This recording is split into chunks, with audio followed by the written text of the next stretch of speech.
Vamos a presentar la versión actualizada a nuestro medio, ¿no? Aplicada, de la tabla cronoestratigráfica internacional consensuada por la Unión Internacional de Ciencias Geológicas. Para llegar a ello, me voy a permitir indicar los conceptos base que van a poder permitirnos de alguna forma comprender cuando hablamos de tiempo geológico o geocronología, o cómo es que ha llegado a este nivel de consenso la tabla, ¿no?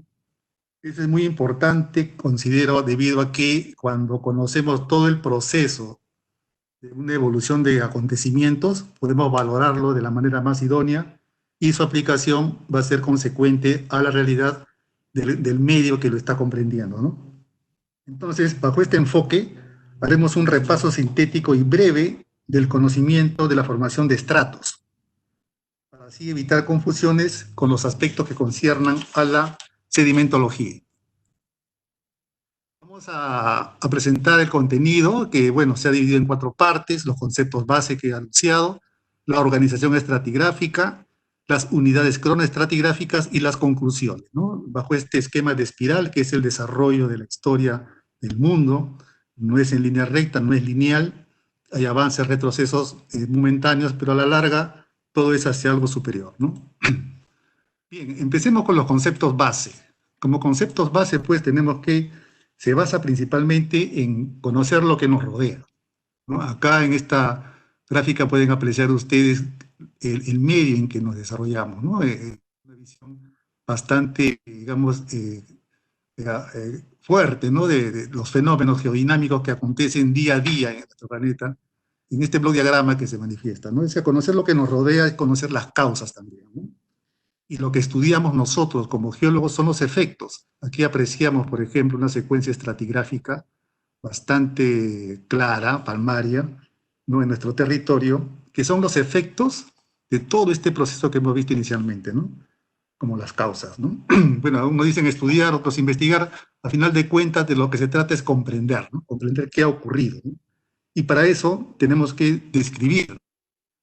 Y en cuanto a la geología se refiere, nosotros describimos columnas estratigráficas, levantamos perfiles, cogemos registros y vamos armando de los niveles que consideramos inferior al superior, en base a una sucesión ordinal, algunas organizaciones de rocas, de cuerpos rocosos, que depende de cada autor en el tiempo en que lo hace, va evolucionando, ¿no? Eso es lo que describimos y son las construcciones que realiza el hombre para organizar los materiales de la corteza terrestre, ¿no? Y cuyos resultados, pues, salen en publicaciones, revistas, boletines, y se congregan eventos para poder discernir, bajo la crítica científica, el desarrollo de este tipo de comprensiones, digamos así, ¿no?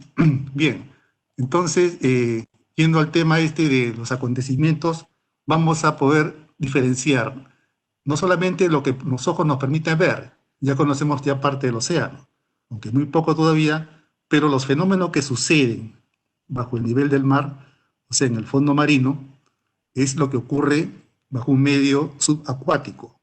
Lo que acontece en superficie, o sea, la parte esta subaérea, son los fenómenos de meteorización y tienen estas morfologías que conocemos nosotros, y bajo el mar son los procesos de almirólisis que alteran bajo ese fluido los materiales que se depositan en la cuenca, ¿no?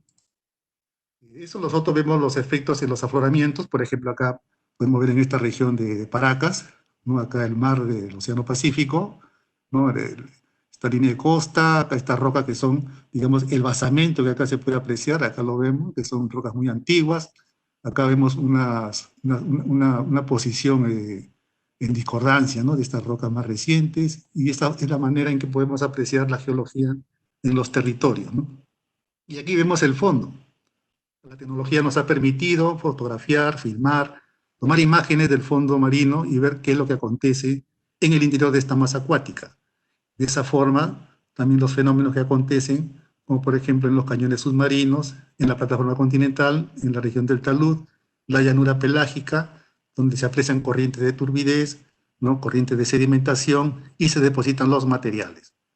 Todos estos fenómenos que vemos acá de diferente intensidad ocurren también en la superficie, pero como le dije, tienen diferente denominación porque son diferentes fluidos. En uno es la atmósfera, en el otro es el agua.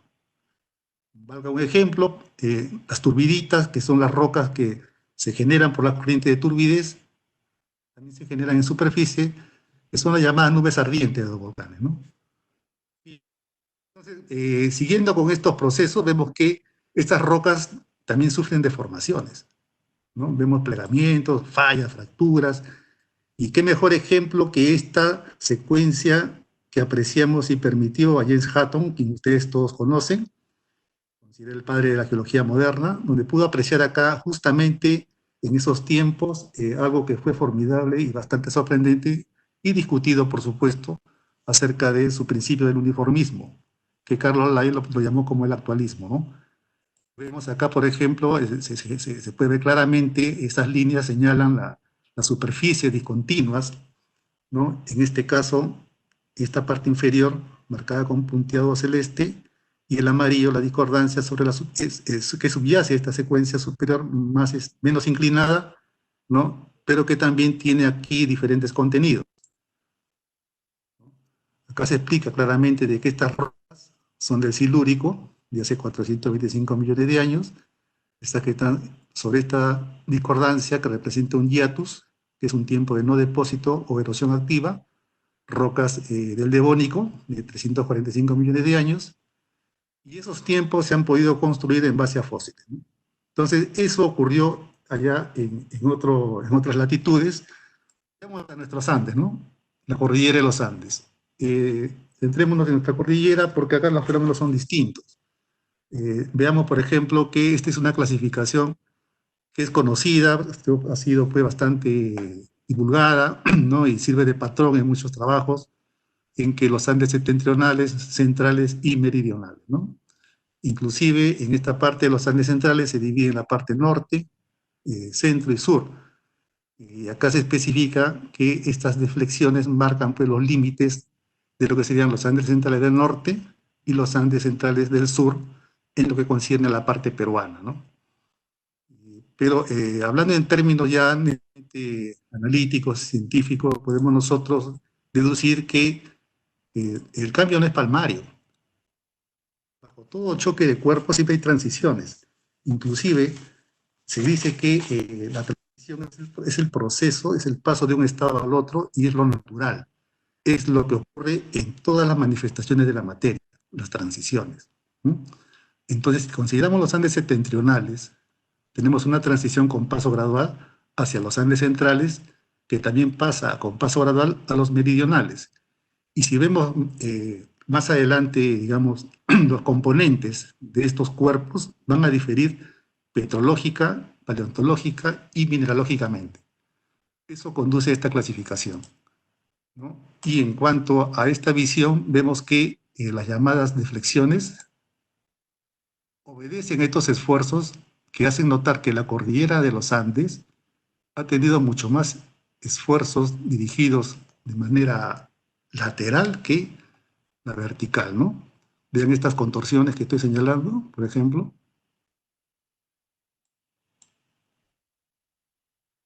Entonces, en lo que concierne a nuestro país, hay movimientos que generan un tremendo agravio en esta fecha que se tiene. O sea, esta es una observación física de la cordillera de los Andes, de acuerdo a los efectos que vemos y que justamente como geólogos tenemos que ver las causales.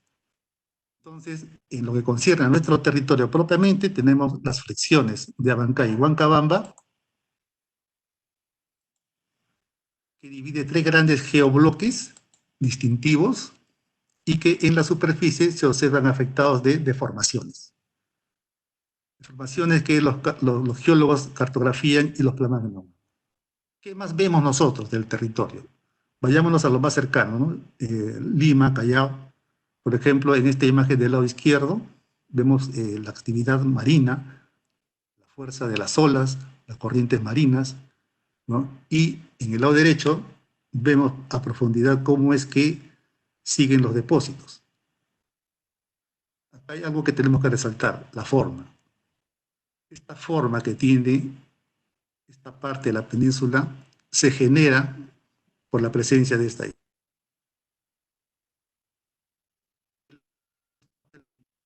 que se forma el Callao. Si no hubiese existido este afloramiento, simplemente esto sería continuo. Entonces, pues, la relación de la punta obedece a la existencia de la isla de San Lorenzo. ¿Qué quiero decir con todo esto?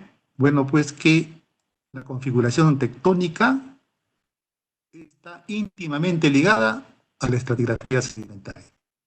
Y la combinación de ambas determina las propiedades finales de los depósitos. La tectónica proporciona el ambiente propio en cuanto a lugares geográficos y además delinea el área de provisión. Y el grado de tectonismo regula la distribución de los ambientes sedimentarios, que al aumentar disminuye la influencia del ambiente sedimentario. Es así que, en base a los elementos tectónicos, asociaciones litológicas y ambientes sedimentarios, surgen las clasificaciones tectonoambientales. Entonces, aparte de eso, tenemos la influencia del eustatismo. El eustatismo y la erosión. ¿Por qué? Porque eso tiene mucho que ver con la formación de los depósitos. El eustatismo influye en la sobreposición o superposición, como pretendan llamarlo, y la influyen en la variación de sus atributos. Esto va de la mano con los procesos geodinámicos. Los sedimentos presentan propiedades, ¿no?, los cuales se pueden identificar el origen y procesos que han sufrido durante el trayecto y las condiciones en que fueron transportados. Algunos conocidos son como la composición, naturaleza, forma, tamaño, orientación, acomodo, relaciones de contacto en fracciones, distribución espacial, naturaleza del espacio fraccionario, es decir, una serie de condiciones en las que fueron transportados. Los procesos geodinámicos, en este caso los que observamos nosotros externos, son parte de un proceso, tienen una causa y un efecto, y la textura que vemos es la suma de ese proceso más el tipo de transporte. Si juntamos la textura, el clima, el relieve y la configuración, tenemos los materiales. Veamos ustedes en esta lámina acá, esto es la erupción de Volcán Ubina 2019, lámina proporcionada muy gentilmente por los geólogos del Observatorio Volcanológico del INGEMET. Vean la distribución de la ceniza, hacia dónde se dirige por efectos de clima, los vientos, las condiciones, ¿no?, atmosféricas. Y los productos, por ejemplo, tenemos acá una muestra de la pila escoria, que son los materiales, ¿no?, luego de este tipo de actividad como proceso geodinámico.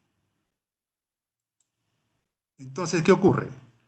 Nosotros tenemos que tener en cuenta lo siguiente, ¿no? Ya que vamos a hablar de tiempo, tenemos que estar involucrados en todos los procesos para poder hacer una comprensión cabal de esta situación, ¿no? Del sedimento a la sedimentita. ¿Qué significa eso? De lo que no está consolidado a lo que está consolidado, ¿no? El sufijo ita me indica el sedimento consolidado. Entonces, de las sedimentitas se estudian los procesos desde que se emplazan y o condiciones de compactación, diagénesis, hasta solidificación. En este bloque diagrama vemos una cuenca con aporte de sedimentos de relleno que está afectado de la subsidencia, ¿no? Aquí ocurre, como hemos dicho, la meteorización en medio subaéreo, en medio subacuo la almirólisis, ¿no? Tenemos acá procesos de deformaciones corticales, eustatismo, tenemos el espacio disponible de acomodo para estos sedimentos de relleno.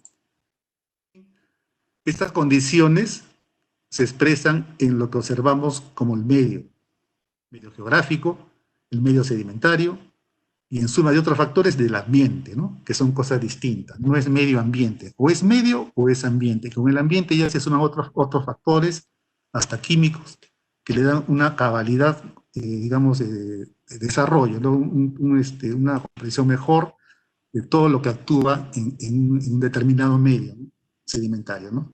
Y procedemos a la descripción.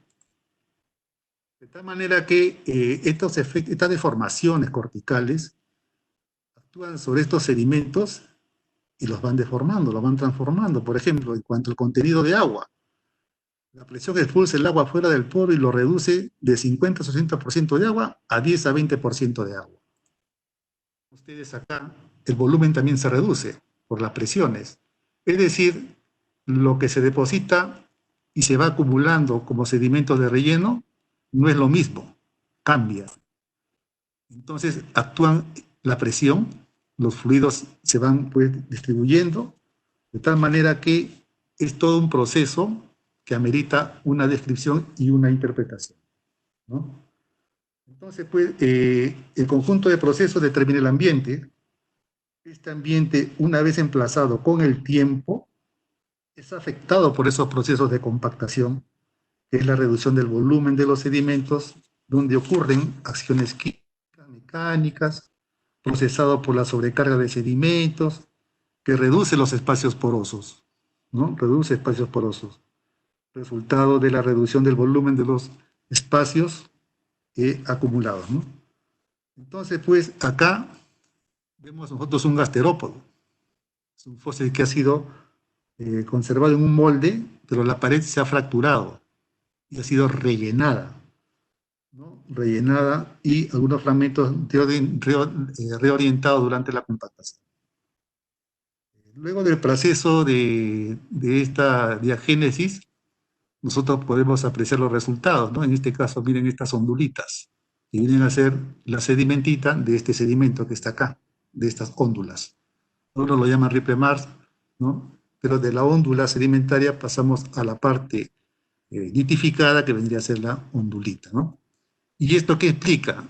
Explica pues lo que aconteció. Hay que interpretar esto que representa, ¿no? Y llegamos al término de fases. De esa forma llegamos al término de fases, ¿no? Pasamos entonces a ver algo al respecto, ¿no? Y llegamos al principio de correlación de las fases. ¿Por qué? Porque la fase no ocurre en un solo punto, ¿no? Es toda una extensión. Veamos nosotros acá lo que se conoce como el principio de Walter, ¿no? Todos lo llaman ley de Walter.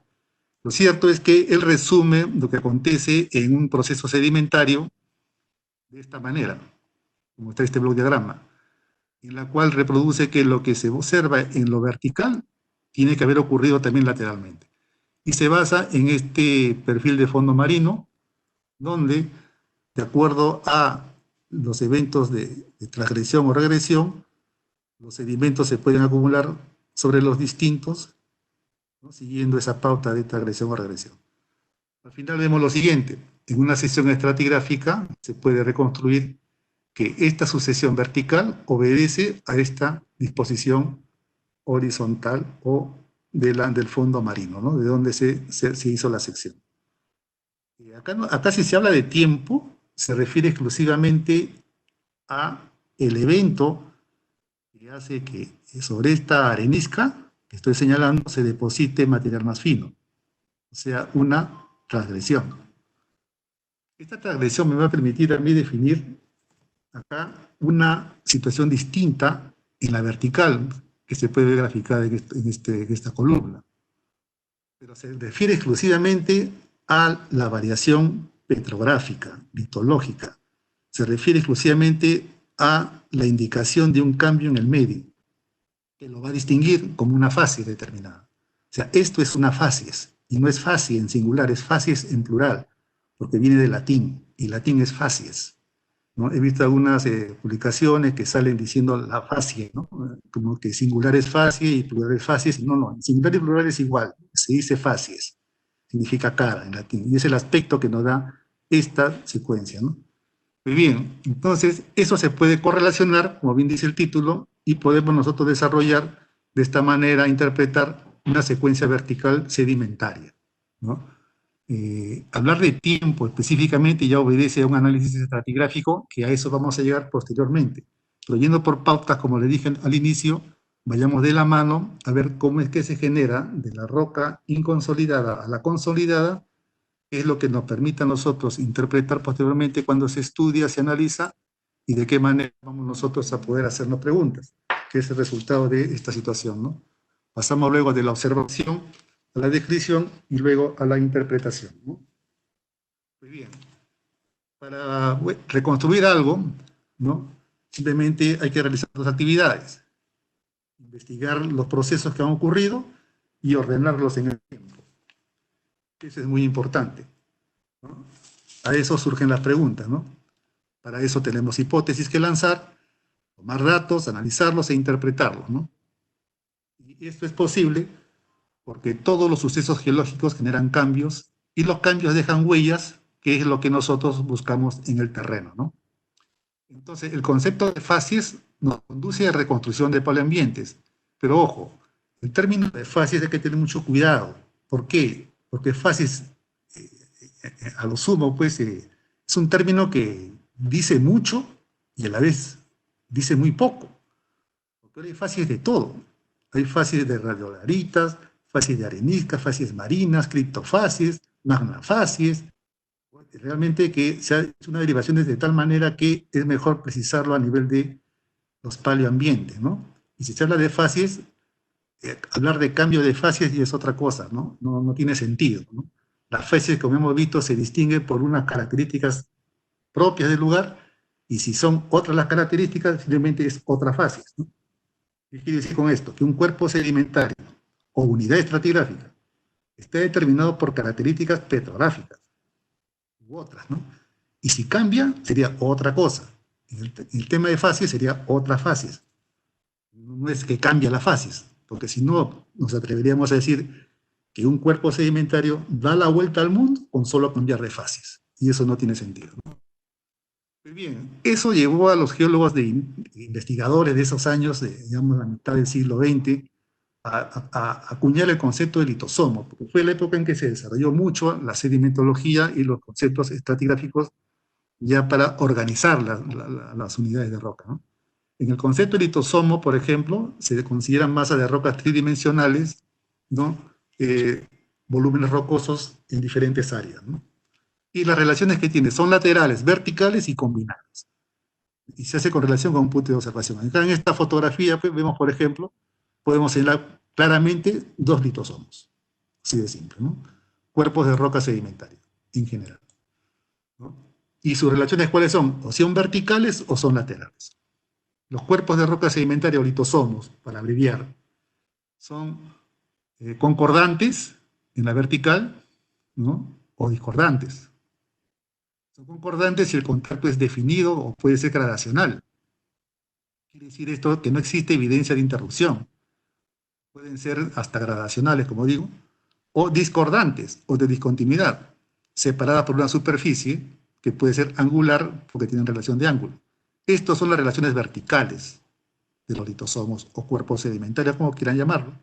Y las laterales son los cuerpos sedimentarios con periferias relacionadas lateralmente, que muchas veces el límite puede ser el paso a litologías diferentes. Y esas terminaciones laterales pueden indicar acuñamiento, como vemos acá, entrelazamiento o variación gradual de los lados, ¿no? Ese es ya de acuerdo al observador, ¿no? A partir de un punto hacia la vertical y hacia la parte lateral, ¿no? Esas son las relaciones que existen y los cuerpos sedimentarios. Otro factor importante es el avance desigual en la sedimentación. Cuando ocurre la sedimentación, y eso se ha visto en el gráfico anterior, hay una selección, una elutriación de materiales que de acuerdo a su peso específico, de acuerdo a muchos factores, la masa de agua, de acuerdo al tamaño, a la forma, a la velocidad de la corriente, a la viscosidad, etcétera, se produce una selección final de conglomerados, areniscas, arcilitas, etcétera, por el avance desigual en la sedimentación, y eso debido a la competencia y a capacidad de carga. Estas también son afectadas de interrupciones, y las interrupciones tienen una duración, y dependiendo de lo que se interrumpe y el tiempo que se interrumpe. Entonces, para esto es clave la noción de continuidad y discontinuidad, ¿no? Y esto nos lleva de la mano al tema de la transición y el contacto. Los estratos estando en sucesión necesariamente no tienen por qué estar en contacto. ¿Por qué? Porque el contacto es una modalidad de transición por las evidencias de lo que se interpreta como interrupción del depósito. Y eso nos deja tres términos, ¿no? Diastema, hiatus y vacuidad, mal llamadas lagunas estratigráficas, ¿no? Entonces, pues, tenemos que tener claramente establecido que los depósitos sedimentarios sufren interrupciones y acumulaciones depositantes, ¿no? Bien. Entonces, estas cosas quedan pues, señaladas en los perfiles que levantamos mediante los procesos que se interpretan como transgresiones y regresiones, ¿no? Tenemos nosotros aquí en estos cuadros, por ejemplo, efectos de transgresiones y regresiones, ¿no? En este primero del lado izquierdo, que ustedes aprecian, se ve cómo es que en esta transgresión se ubican los cuerpos de roca de areniscas, de caliza y en este caso más fino. En una regresión en este sentido. En la vertical, en cuanto a los depósitos, vemos nosotros acá esta sucesión del sustrato, las areniscas, las calizas y las lutitas, ¿no? Y aquí de manera distinta, ¿no? Esto es lo que se conoce como el principio de correlación de fases. Este cuadro que señala también lo mismo, lo utilizaremos también en la parte de estratigrafía para hablar de la influencia de las líneas de tiempo. En realidad, de esta manera tan sintética y tan rápida, he querido mencionar algunos aspectos relacionados con la generación del material que va a depositarse en una cuenca y cómo en esta situación nueva estos materiales se van a transformar en otros, no van a ser los mismos. Incluso muchas cosas que se depositaron ya no van a estar presentes, son solubles, ¿no? Por ejemplo, se van a densificar, van a cambiar sus propiedades, sus atributos, y luego van a ser todavía inclusive convertidos en afloramientos, ¿no? En zonas subaéreas, o sea, la transformación continúa. Y esos son procesos realmente que al geólogo es un reto hacer la descripción y posteriormente la interpretación, ¿no? No es lo mismo, ¿no?, que lo que se depositó inicialmente. Por eso, lo de presente la llave del pasado hay que tomarlo con mucha reserva, ¿no? Es una ley, en principio, muy general, y con la reserva del caso podemos proceder a hacer las interpretaciones correspondientes, ¿no? Y una interpretación muy general pues nos dice que nuestro planeta pues, ha vivido asombrosas transformaciones, ¿no? Y eso pues, esa ha sido digamos, unas discusiones a lo largo de la historia de hasta qué punto estas transformaciones eran naturales, ¿no? Pues bien, entonces pues pasamos entonces a la organización estratigráfica.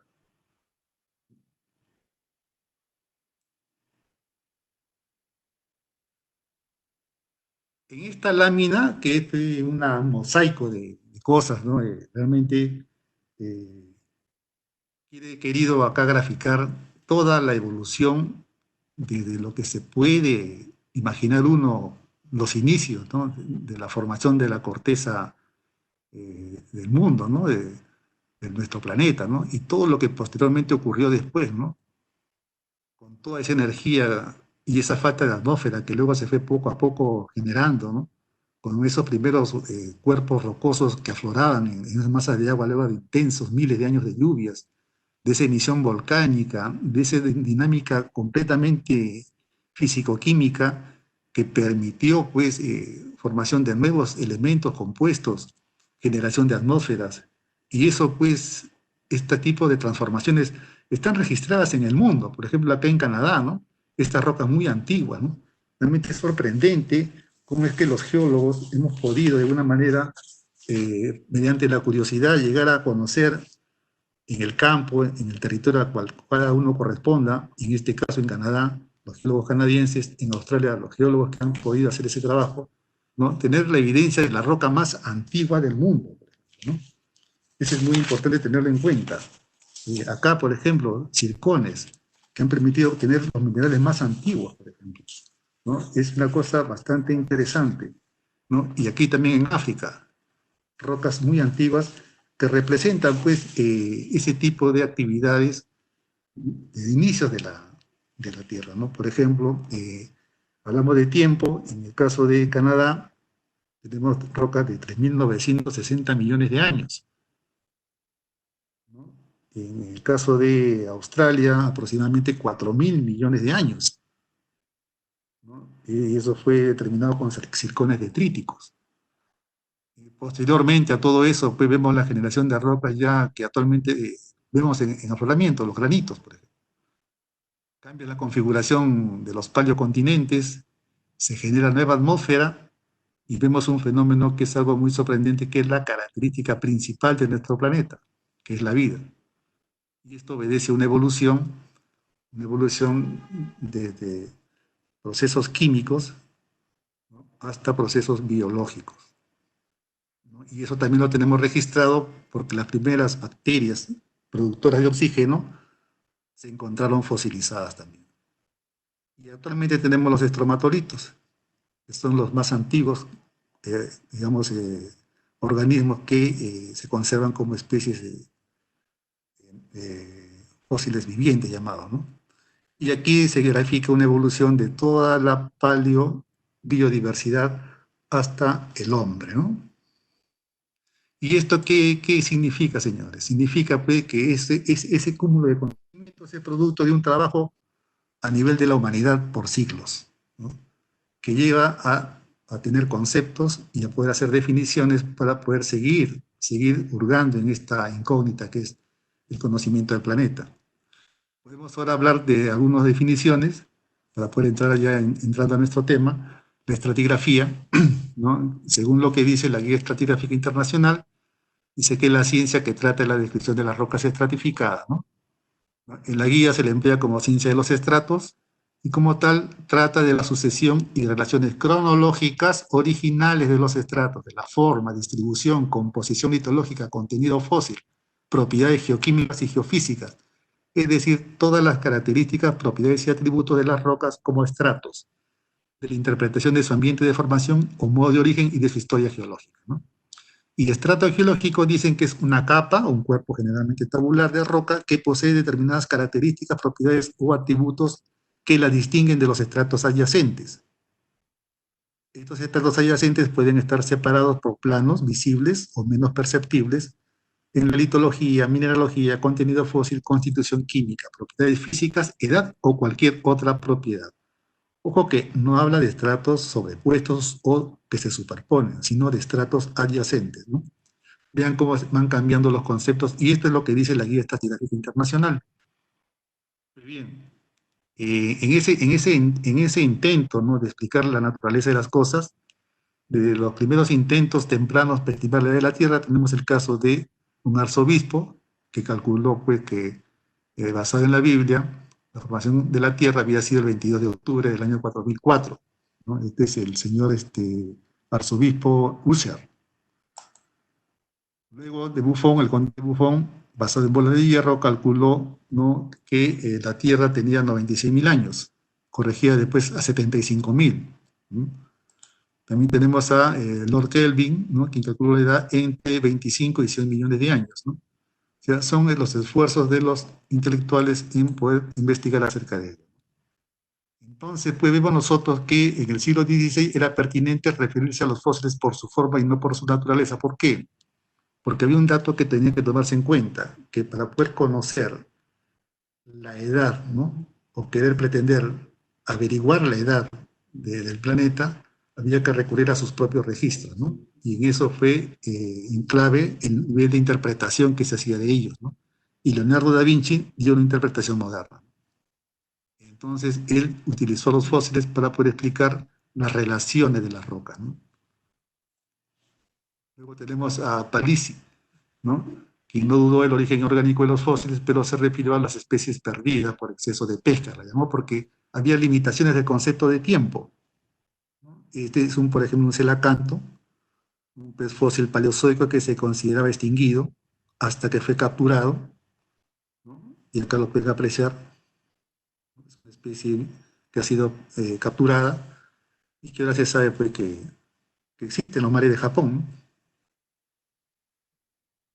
Tenemos a George Buffon, también en su libro de Historia Natural manifestó que si las conchas fósiles hubiesen sido esparcidas por el diluvio, no estarían en profundidad ni en el interior de la roca consolidada, ¿no? O sea, ya empezaba ya las discusiones a nivel ya hasta filosófico acerca del origen de la vida y, en este caso, también de nuestro planeta, ¿no?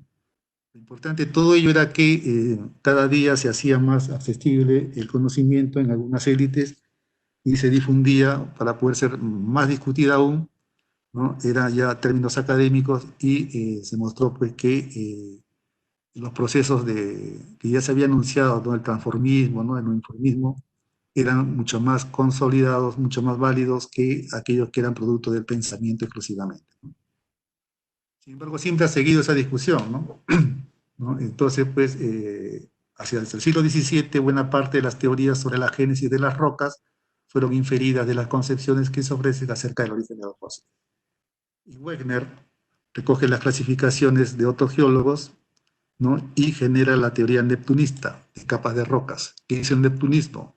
Hablamos de rocas primitivas en transición, estratificadas, aluviales y materiales volcánicos. O sea, empiezan ya a hacerse organizaciones y clasificaciones de rocas. esa es la idea de esta lámina, ¿no? Y empiezan con posiciones que le dan un origen, o sea, en este caso eran neptunistas. Luego vienen los vulcanistas, que surgió por discusiones sobre el origen del basalto. Luego los plutonistas, que acá ya lo lidera James Hutton, ¿no? Que le asignaba al granito un origen ígneo, ¿no? Entonces, pues, él decía lo siguiente, ¿no? Ninguna energía ha de emplearse que no sea la natural del globo y no se deben alegar acontecimientos extraordinarios para explicar apariencias corrientes. No hay que introducir el caos y la confusión en el orden de la naturaleza porque ciertas cosas aparezcan a nuestra vista algo desordenadas.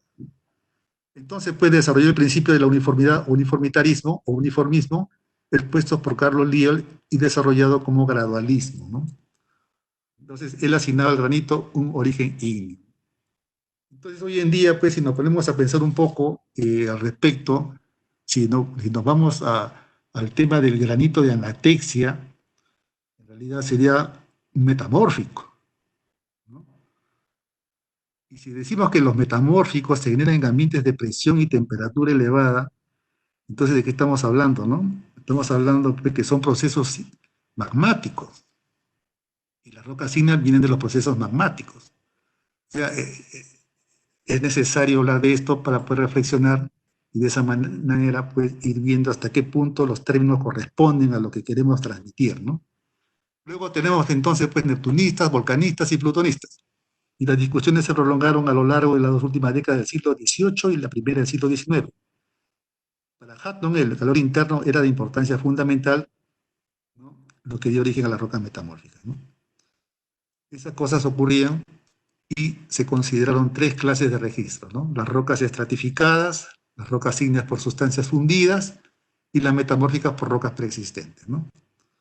Vean ustedes, ahora tenemos lo siguiente, las rocas de los materiales del planeta, que son del núcleo, del manto, de la corteza, y de la corteza propiamente, que son las metamórficas, ígneas y sedimentarias. Así divididas tripartitamente, ¿no? Que es una situación bastante general que como geólogos nos vemos en la obligación también de revisarla. Y por eso que hay propuestas como esta, por ejemplo, acerca de los materiales de la corteza terrestre, donde vemos mucho más tipos de rocas. Y esto ya obedecería a otra conferencia porque es interesante poder nosotros dilucidar acerca de la existencia de rocas metamórficas, ígneas, las rocas sedimentarias, que ahora hoy en día se habla de dos tipos, el sedimento y la sedimentita, o sea, la no consolidada y la consolidada, y hay que diferenciarlas, sus transiciones, ¿no? Y los pasos entre ellas, ¿no? Hay más tipos de rocas como las que se ven en este gráfico que se pueden derivar, así que esto obedece a otro tipo de conferencia que se podría dar, ¿no? Pues bien, hemos visto cómo la humanidad, los esfuerzos de los hombres fue por diferenciar este tipo de materiales, pero también tenemos los fósiles, no solamente las rocas. Y aquí también vemos la evidencia de estos organismos invertebrados, los primeros considerados del planeta, ya considerados como los fósiles de Ediacara. Y aquí una reconstrucción de cómo fue que vivieron, ¿no? Pues bien, William Smith fue la persona, no fue geólogo, que dio mucha importancia a esto para la construcción de mapas, ¿no? Entonces, pues, fueron prácticamente los precursores al oeste de Europa, ¿no? Y por eso se le llama el padre de la paleontología estratigráfica, porque puso los cimientos de la geología histórica, ¿no? Hicieron estudios él en Inglaterra, y también pues tenemos aquí a Brongniart en Francia, ¿no? Estudiando pues los Alpes, ¿no? Entonces se hicieron croquis de paleogeografía, inclusive hicieron mucho aporte en la reconstrucción de los ambientes antiguos, ¿no? De esa manera tenemos acá los primeros mapas que se construyeron bajo esos conceptos de esos tiempos, ¿no? Donde en este caso Smith, considerado el padre de la geología inglesa, dio los principios fundamentales de la estratigrafía. Él estableció los principios de la sobreposición e identificación de estratos por sus fósiles, ¿no? Ese es el tema, ¿no? Entonces, él lo que hizo él fue hacer la interpretación del paso del tiempo. Quiere decir que comprendió el entendimiento de los procesos evolutivos a partir del estudio de los fósiles. Y estas son las unidades reconocidas en Inglaterra, ¿no? En negro tenemos las líneas, los nombres originales, y en azul los nombres asignados posteriormente.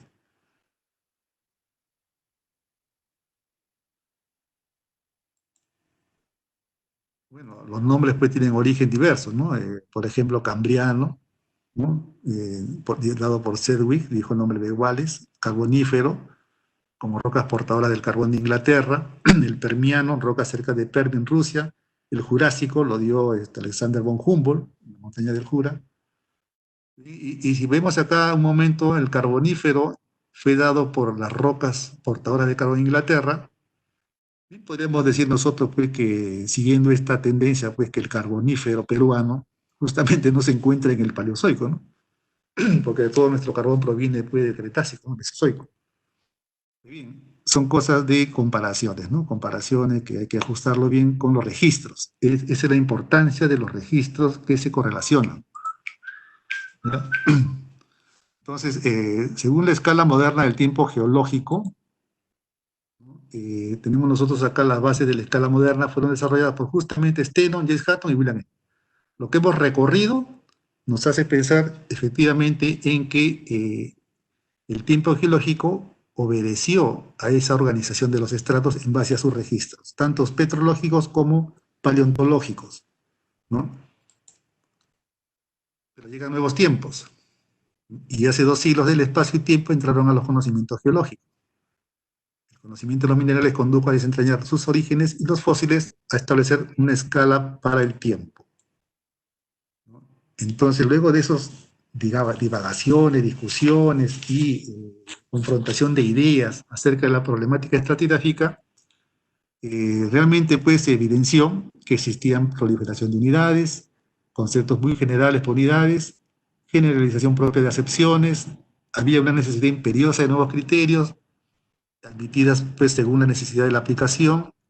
Entonces, cuando surge la necesidad de documentos internacionales, entonces, ante esa situación, ¿no?, de establecimiento de unidades en diferentes lugares del mundo, según criterios, patrones, prácticas y limitaciones de cada lugar, hubo la necesidad de que se haga un documento internacional que, digamos, estandarice la práctica de la organización de los materiales de la corteza terrestre, ¿no?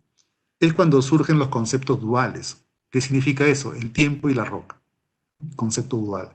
Y eso también tuvo una evolución, porque en sus inicios los procedimientos estratigráficos emplearon las rocas, los fósiles y las discontinuidades como elementos para una clasificación y para su interpretación como significado de tiempo, siendo la sobreposición de fósiles en las rocas objeto de estudio sistemático.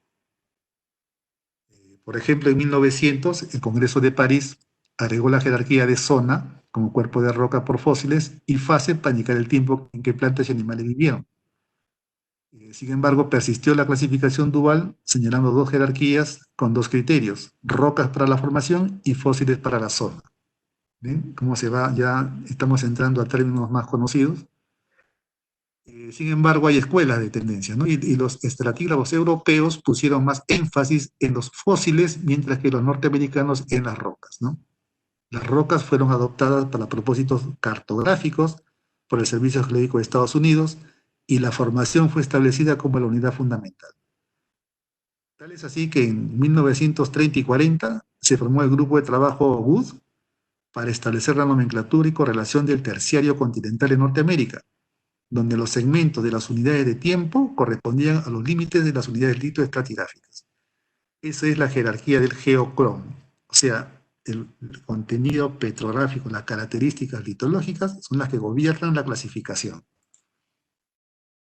Y eso es lo que se ha utilizado en toda esta parte del mundo, en todo el continente americano, ¿no? En 1941 se incorporan las unidades litogenéticas, que separan los cuerpos de roca de las unidades de tiempo. Y en 1961 se formaliza el concepto de biocrom por la Comisión Americana de Nomenclatura Estratigráfica. Sin embargo, el concepto de geocrom persistió y se habló de la edad de una formación. Ojo, por necesidades industriales principalmente. Entonces se puso énfasis en eso, de tal manera que los inicios de nuestro mapa geológico se habla de la edad de la formación, y así se enseña en las universidades. Eso está bien arraigado, como cuando antes, pues en los años 70, hasta inclusive primeros años de los 80, se obligaba a hablar del geosinclinal andino. Y eso se nos ha enseñado, y si no decíamos lo mismo, se nos jalaba de curso. Ahora nadie habla de eso, son los paradigmas geológicos, ¿no? Ahora el paradigma actual vigente es la tectónica de placas. Pues bien, hay cosas que cambian con el tiempo, otras que se mantienen. Hasta el momento se sigue hablando de la formación y vemos que, o mejor dicho, hay evidencia que eso no puede interpretarse de esa manera, por las razones de, sedimentarias que hemos establecido, conversado, y ahora vamos a ver en estratigrafía, para hablar bien del tiempo. Entonces, el concepto de biocrón existe, ¿no? Pero persiste la idea del geocrón, ¿no?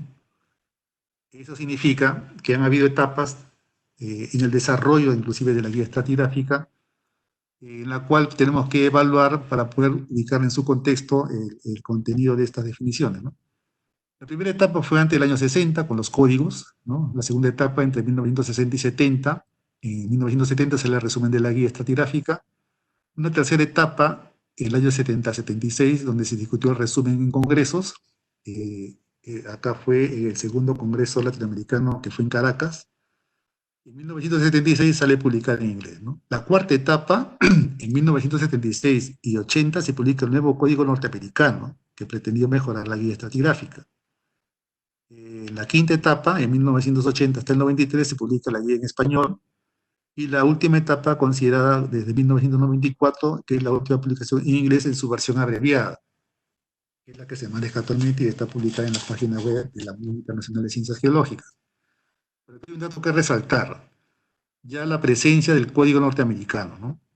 En los años 70-80. Muy bien, acá se dice que se publique y que pretendió mejorar la guía, y sin embargo, no se ve así. ¿Por qué? Porque, si bien es cierto, la guía estratigráfica determina unidades litoestratigráficas, entre otras, que es lo que más se utiliza en la cartografía geológica. Vemos pues que el código nos divide en dos, nos divide en litodémicas y litoestratigráficas, ¿no? Entonces, cuando uno habla de unidades litodémicas, al referirse a las unidades litoestratigráficas, significa que está hablando en función de lo que dice el código norteamericano. Lo que dice la guía estratigráfica dice que no debe haber distinción. Las litodémicas y litoestratigráficas del código son las litoestratigráficas de la guía. Yo no puedo hablar de la guía, de las unidades litoestratigráficas, y luego hablar de las litodémicas, porque son dos documentos distintos, que obedecen a diferentes filosofías, tienen otros conceptos, ¿no?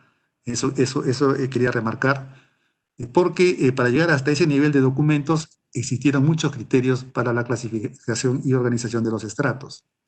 Por ejemplo, acá hay algunos criterios principales, ¿no? Unidades petrológicas, paleontológicas, del tiempo, definidos por atributos de diferente tipo, operacionales, por paleoclimas, por modalidad de transporte, marcadores, por estructuras, por genes. Realmente existen muchos criterios para clasificar la roca de acuerdo al interés que se le ponga o al consenso a que se llegue para un fin determinado.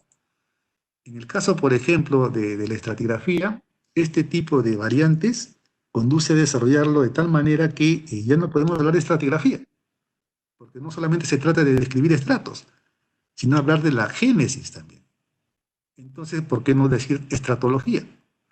Porque al igual que la petrología, que estudia la petrogénesis y la petrografía, la sedimentología, que estudia la sedimentogénesis y sedimentografía, la estratología por igual estudia la génesis de los estratos, porque hay procesos de desestratificación también, y la estratigrafía que lo describe, ¿no? Entonces, pues, bajo ese concepto podemos hablar de la guía estratigráfica, de sus recomendaciones para la clasificación, terminología y procedimientos estratigráficos, ¿no? Entonces, la clasificación estratigráfica abarca toda clase de rocas, ígneas, metamórficas, sedimentarias, consolidadas como inconsolidadas, ojo, ¿no? Donde se incluyen algunos cuerpos de roca no estratiformes debido a su relación estrecha o asociación. Y lo que más se utiliza hoy en día son los tres tipos de criterios: litoestratigráfico, bioestratigráfico y cronoestratigráfico. Litoestratigráfico basado en los cuerpos de roca, bioestratigráfico basado en los fósiles y cronoestratigráfico basado en el tiempo geológico, ¿no? Bien, entonces estos son los principales criterios de clasificación, ¿no? De los cuales hemos remarcado los litos, los bio y los crono. Y aquí se encuentra enmarcada nuestra tabla de tiempo, la categoría estratigráfica conocida como cronoestratigrafía, ¿no? vamos a ver un poco este tema, porque es importante explicar y saber también por qué es que se llama así, ¿no? Y qué es lo que le da el fundamento objetivo para que exista. Tenemos lo siguiente, ¿no? Usando el mismo cuadro que vimos para hablar de las fases, acá vemos, por ejemplo, en una transgresión, vemos una línea de costa en el tiempo. Empecemos por acá, por acá. Línea de costa en el tiempo 1. Uno está parado acá en esta superficie y vemos acá en este perfil de fondo, ¿no? Arenisca, luego tenemos acá arcilita y luego caliza. O sea, en esta línea de costa en el tiempo 1 que está punteado en negro, tenemos tres tipos de roca. ¿Qué es lo que en este momento está ocurriendo frente a la Costa Verde? No se para ahí en Morro Solar, Chorrillos, está viendo ahí la ola del mar, lo que está pues en la arena, ¿no? Luego sigue más fino y así se va seleccionando como ya hemos visto en las primeras diapositivas, ¿correcto? Esto pasa en el tiempo 1. Tenemos cuerpos de roca distintos, tres litosomos en un tiempo 1. En el tiempo 2, por una transgresión, vemos que la arenisca asciende a este nivel, la arcilita a este nivel y la caliza a este nivel. ¿Correcto? Esta es la línea de costa en el tiempo 2 por elevación del nivel del mar si es eustático o si es una deformación, pues es por transgresión. ¿Qué ocurre? Que cuando nosotros hacemos la clasificación litoestratigráfica, agrupamos características uniformes de roca.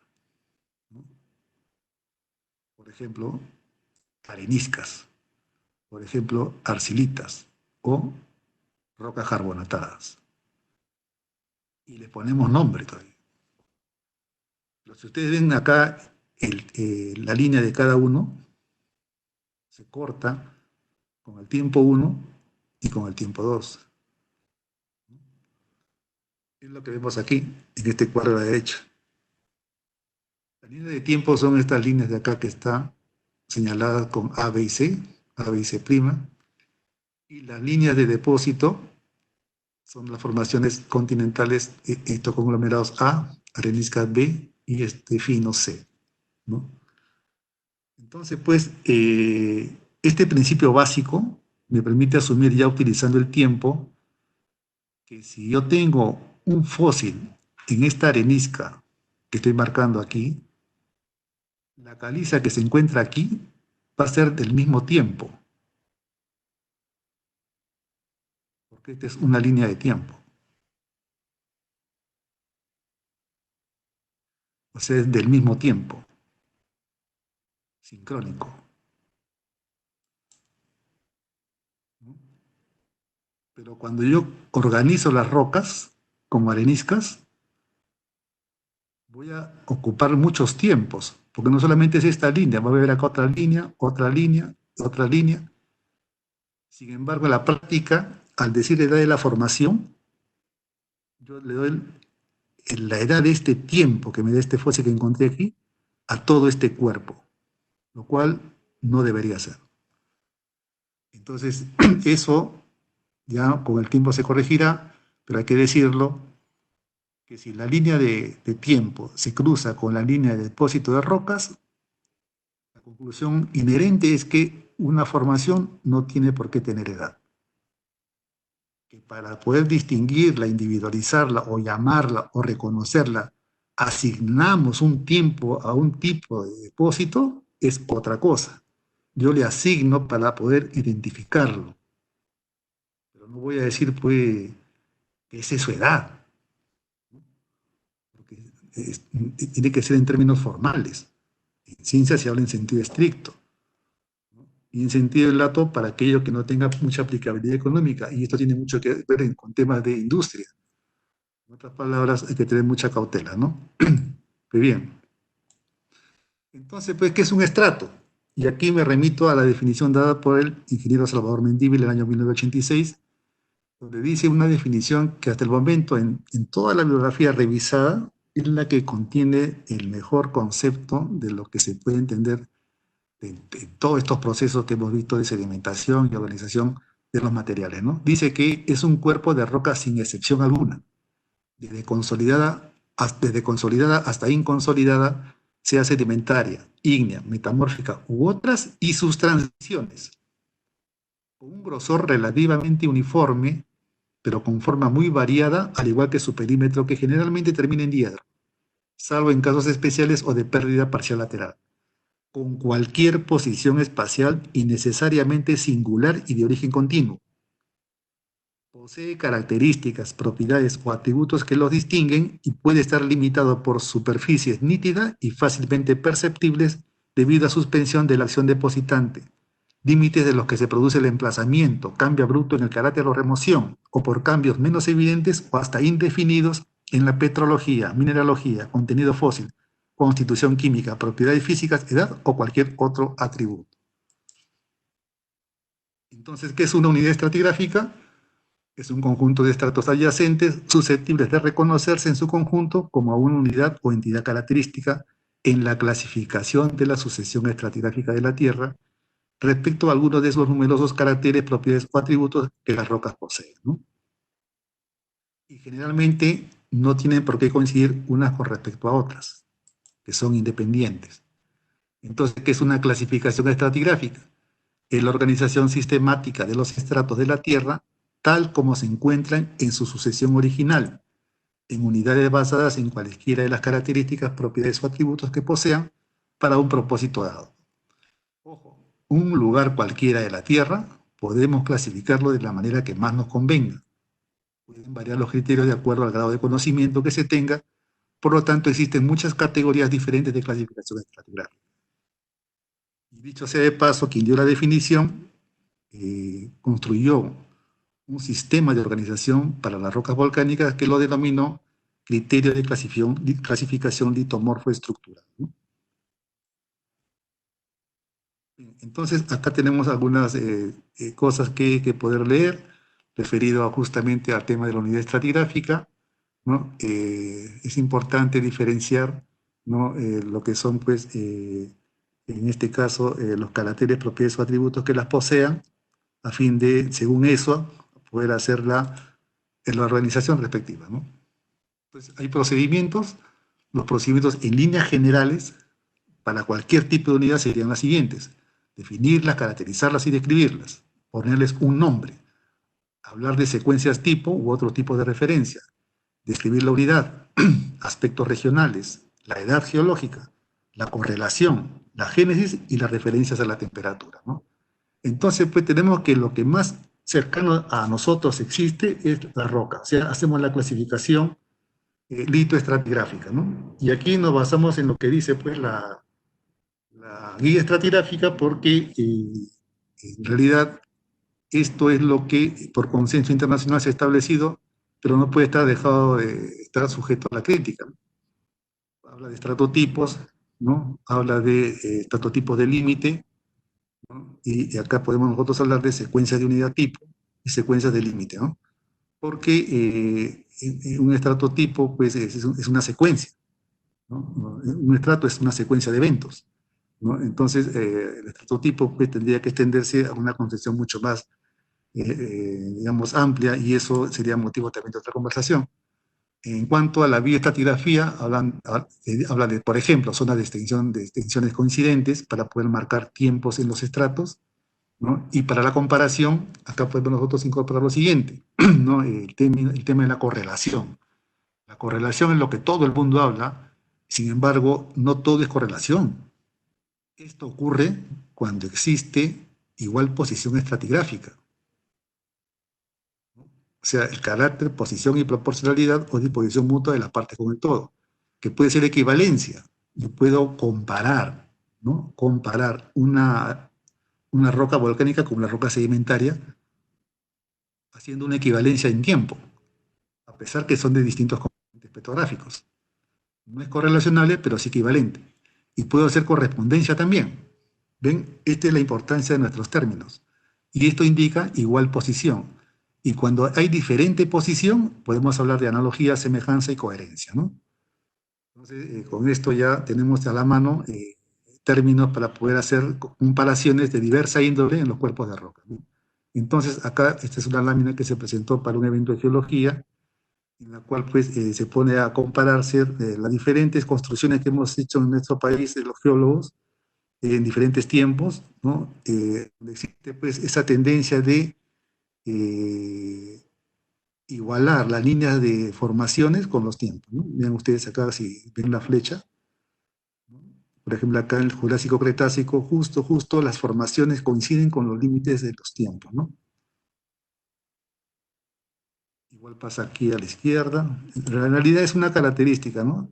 Acá mismo también existen diferentes tipos de construcciones de columnas estratigráficas, pero todos los límites de los cambios litológicos coinciden con los tiempos, ¿no? Las formaciones coinciden con los tiempos, ¿no? En pocas palabras, es como que para el depósito de las rocas, digamos que la estratigrafía respetó el tiempo. Se va a acabar el Triásico y ya cambiamos de depósito, ¿no? Y eso no es, así no funciona la naturaleza. Por eso es que sería interesante remarcar esto y que el tiempo se construye en función al registro estratigráfico cuando hablamos de los fósiles. ¿Por qué? Porque vamos a hablar de unidades cronoestratigráficas. Y la unidad cronoestratigráfica, en este caso, por ejemplo, la cártel ordovícico, se basa en las biozonas. La cronoestratigrafía se basa en la bioestratigrafía. La cronoestratigrafía se basa en el tiempo, la bioestratigrafía se basa en los fósiles. Tan igual como que la litoestratigrafía se basa en las rocas, ¿no? Con eso, acá tenemos, por ejemplo, según estas tablas de tiempo, estas son las tablas del Mar del Norte, estas son las estandarizadas a nivel global, ¿no? Y estas son las evidencias fósiles, por ejemplo, de nuestro país. Tenemos pues aquí que en todo este rango de tiempo existen las evidencias en nuestro territorio que desde ya hace pocos meses se ha extendido hasta el Tremado-Océano, ¿no? Vengan ustedes, ya en un año y medio ya se han hecho nuevos hallazgos, nuevos estudios, y las rocas más antiguas que tenemos en nuestro territorio del Ordovícico ya no son del Floriano, sino del Tremado-Océano, ¿no? Igual, la comparación lito-bioestratigráfica. Acá tenemos, por ejemplo, diferentes secuencias. Se ha establecido, por decir, este cuadro es ya interesante porque permite ver cómo la formación chonta se ha decidido en 3 miembros según sus caracteres petrográficos o litológicos, pero los tiempos marcados por los fósiles son otros, tienen otros límites, porque son independientes. Acá, si hablamos de la edad de la formación chonta, tenemos que hablar de las biozonas, que están establecidas con los fósiles. Esta es la manera, digamos, según lo recomendado por la Unión Internacional de Ciencias Geológicas, de hacer la evaluación de los registros rocosos o fosilíferos en las secuencias estratigráficas, ¿no? Entonces pasamos a ver ahora las unidades cronoestratigráficas. El tiempo geológico. Empecemos a ver este tema, ¿no? El tiempo es la sucesión entre una fase y otra de movimiento, es una propiedad de la materia, una forma de existencia, y el tiempo geológico es la magnitud física con que se mide la historia del planeta separada por acontecimientos, ¿no? Y el registro fósil contiene la información más relevante para formular hipótesis fundamentadas y contrastables respecto a los eventos de extinción biológica ocurridos durante la historia de la Tierra, ¿no? La geocronología. Primero hay que hablar del tiempo y luego de las unidades que las representan. De lo contrario, sería como hablar de unidades bioestratigráficas sin hablar de fósil, o litoestratigráficas sin hablar de rocas. Por eso es que la geocronología no puede considerarse como una unidad, porque no son cuerpos ni elementos. Escucho que hablan de unidades geocronológicas, eso no debe ser. Y si lo dice el código estratigráfico, bueno, pues yo sigo la guía. El código hay que revisarlo, sinceramente, hay cosas que contradicen muchas veces lo que la naturaleza nos ofrece, ¿no? Entonces, como no puede ser unidades, tenemos las unidades cronoestratigráficas, que se basan en el tiempo, ¿no? Entonces, pues, el tiempo es omnipresente, pero con registros que puede ser digamos, perdidos a veces, ¿no? Por no depósito o remoción, destrucción o extinción. Esa es una realidad. Las rocas, la sucesión no siempre es continua. Entonces, las divisiones de tiempo basadas en los registros de las rocas quedan representadas en las unidades cronoestratigráficas en su mayor idealidad. Claro eso, ¿no? en lo que tenemos.